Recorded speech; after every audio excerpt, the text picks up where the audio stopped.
somehow, I don't know what it is, you'll have to explain it, but the Vietnamese community loves me and I love them. You know?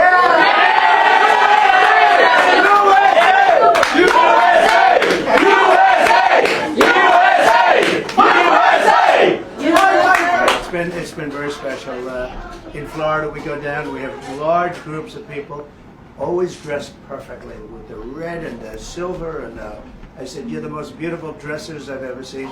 But it's a great honor to be with you, and congratulations on your success. Tremendously successful woman, right? So congratulations, and it's really an honor to be with you. Thank you. And we're going to be with this man. This is a great gentleman. I love his name, Hung Cao. I love that name. And that name alone should get you elected, right? Yes, sir. But more importantly, actually, he's tremendous. He's tremendous. He ran a great primary campaign. I endorsed him very early, and he did very well. And we think he's got a very good chance of winning for the Senate. And I really believe it. I hope your community gets out and really supports him like 100%, because you can win. You can win, definitely win. Yep. And we're looking to win the state, and I think we will win the state. We're looking at polls that are showing us with a lead in the state, which is traditionally not necessarily for Republicans, but I'm not the average Republican. Exactly, sir. And neither are you. And so, please, would you like to say a few words? Xin chào quý vị, cảm ơn quý vị tới đây bữa nay không chuyện là hãnh diện để represent người Mỹ gốc Việt. Ladies and gentlemen, thank you so much for being here. I'm so honored to represent the Vietnamese American community. Next year is the 50th anniversary of the fall of Saigon, and we'll have the first Vietnamese American U.S. senator on the anniversary. So thank you for coming. Make America great again! And you know what you just said is actually very important, the first. And you should be the first. And it's time that you had somebody. So I hope your community gets out there 100%. You have a big community here. And thank you very much. A real honor. Now I'm going to buy something. They're going to show me something. I'm going to buy something beautiful. I don't know what it is. Thank you all very much. Appreciate it. All right. Thank you.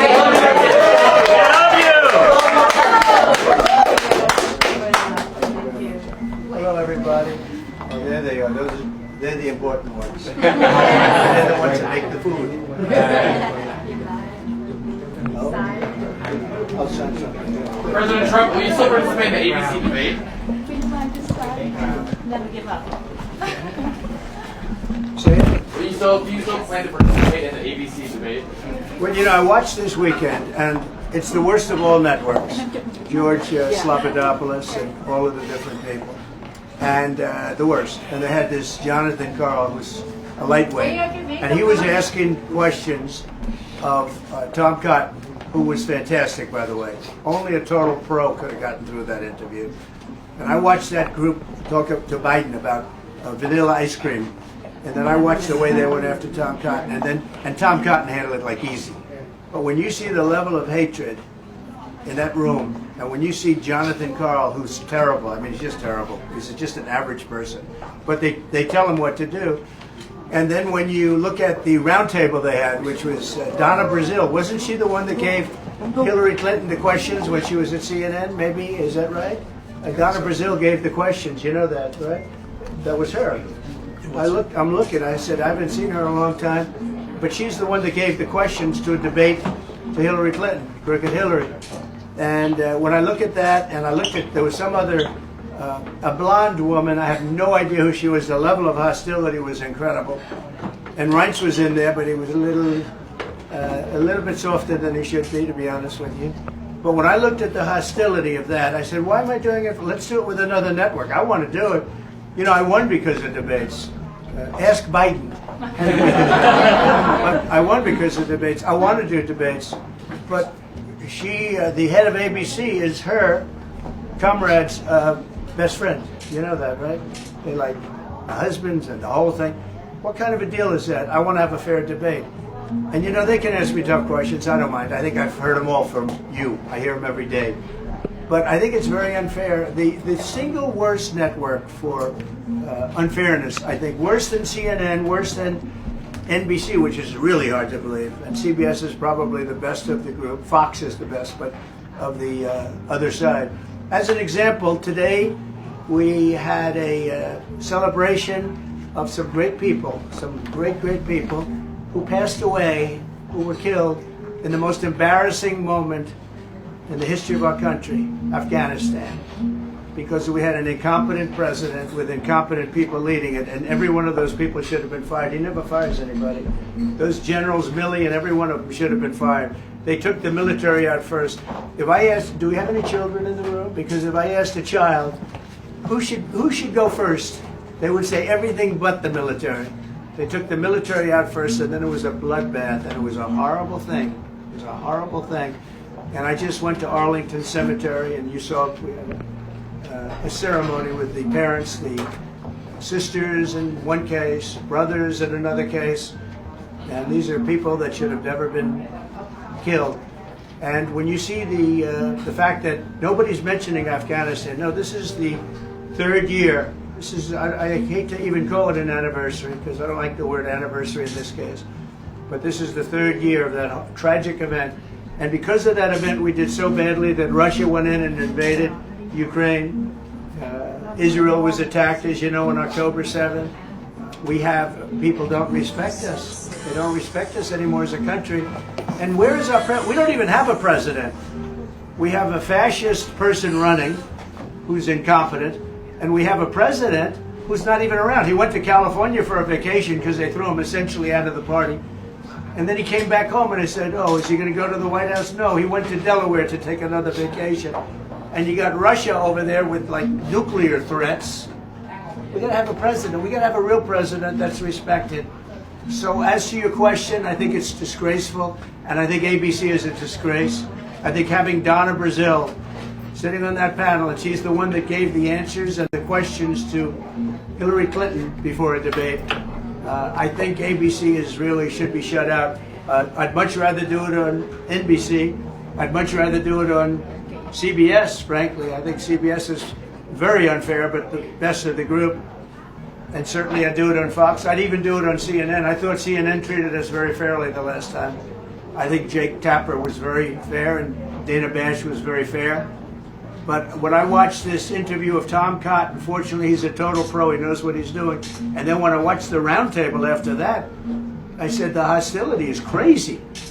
So we're thinking about it. We're thinking about it. They also want to change the rules. You know, the deal was we keep the same rules. Now all of a sudden they want to make a change in the rules because she can't answer questions. Why doesn't she do a couple of question answer? Why doesn't she do something like I'm doing right now? She can't talk. We can't have another dummy as a president, okay? We cannot have a dummy. And the people from Vietnam agree with that. Okay. Would you want the microphones muted in the debate whenever you're not speaking? We agreed to the same rules. I don't know. It doesn't matter to me. I'd rather have it probably on. But the agreement was that it would be the same as it was last time. In that case, it was muted. I didn't like it the last time, but it worked out fine. I mean, ask Biden how it worked out. It was fine. And I think it should be the same. We agreed to the same rules. Same rules and same specifications. And I think that's probably what it should be. But they're trying to change it. The truth is they're trying to get out of it because she doesn't want to debate. She's not a good debater. She's not a smart person. She doesn't want to debate. But when I looked at the hostility during the weekend, you watch it this week with George Slopadopoulos. And the Vietnamese didn't get that one. You got it, right? If you didn't get it, I couldn't really question it. But no, we want to have fairness. We have to bring fairness back to the country. And we have to have a president. We are the closest to World War III, I believe, that we've ever been right now, right this second. And we have a man that just took a vacation in California. He was on the beach. And he came back today. Where's he going? Delaware. Why? Another vacation. He's going for another week. That's not the Vietnamese. They're hard-working people, aren't they? All right. President Trump, how are you specifically preparing for the debate versus Harrison? I'm not. Really, I'm not. I'm not spending a lot of time on it. I think my whole life I've been preparing for a debate. You know, you can go in and you can have all sorts of sessions. I watched Mitt Romney go in and he worked so hard. 4 weeks he locked himself into a log cabin. And then he developed lockjaw. He couldn't speak. I watched other people. I mean, you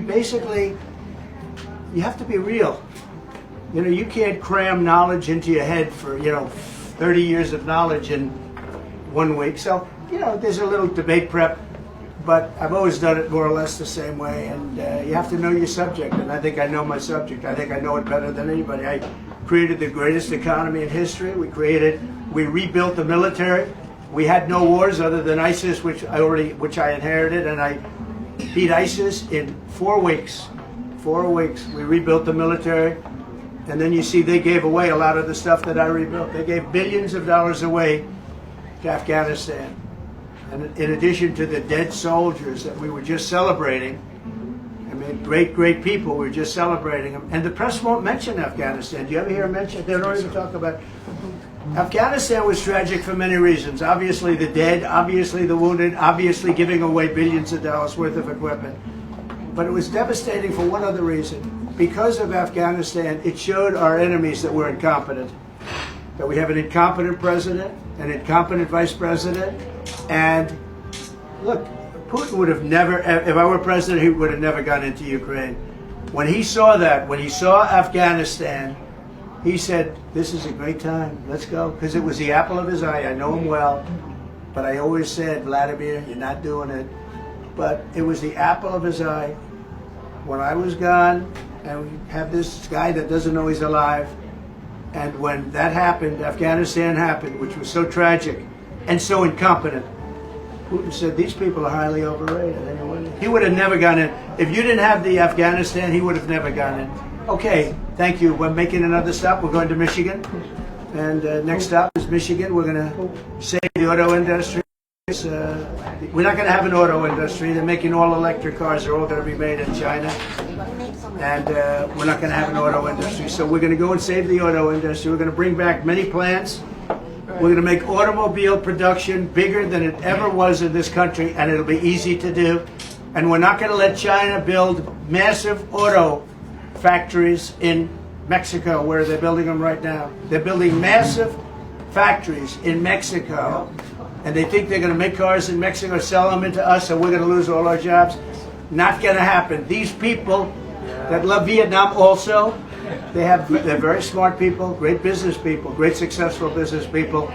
When they hear that, you understand just instinctively that I'm right. Thank you all very much. I appreciate it.